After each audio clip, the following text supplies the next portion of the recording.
Governor Khyber Pakhtunkhwa Ghulam Ali का कहना है कि हेलीकॉप्टर के इस्तेमाल का बिल दोबारा आया तो वापस भेज दूंगा। पेशावर में मीडिया से गुफ्तगू करते हुए गवर्नर केपी का कहना था कि 3 बार सूबाई हुकूमत से हेलीकॉप्टर मांगा लेकिन इनकार किया गया।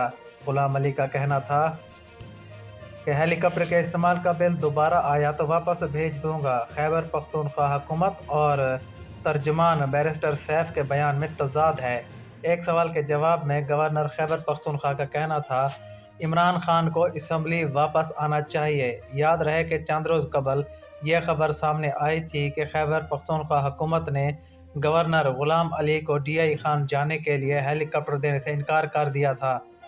दूसरी जानिब चेयरमैन PTI इमरान खान ने कहा कि मशरक़ पाकिस्तान में सबसे बड़ी जमात का मैंडेट तस्लीम नहीं किया गया। अभी मुझे इलेक्शन होते नज़र नहीं आ रहे। सीनियर सहाफ़ियों से मुलाकात के दौरान साबिक़ वज़ीर-ए-आज़म इमरान खान ने मज़ीद कहा कि टेक्नोक्रेट हुकूमत लाने का शोशा छोड़ा जा रहा है।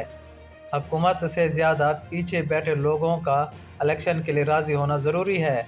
उन्होंने कहा कि इस वक्त एस्टेब्लिशमेंट के साथ कोई रब्ता नहीं है। अगर आइंदा आम इंतखाबात में कोई पॉलिटिकल इंजीनियरिंग की गई तो इसके नताइज अच्छे नहीं होंगे। मशरक़ी पाकिस्तान में सबसे बड़ी जमात का मैंडेट तस्लीम नहीं किया गया था। उन्होंने कहा कि अभी मुझे इलेक्शन होते नज़र नहीं आ रहे। इमरान खान का कहना था कि PDM सिर्फ ड्राइंग रूम की जमात बनकर रह गई है। जनरल रिटायर्ड बाजवा ने इस मुल्क पर बड़ा जुल्म किया। उनके साथ हमारी हुकूमत के अच्छे वर्किंग रिलेशंस रहे।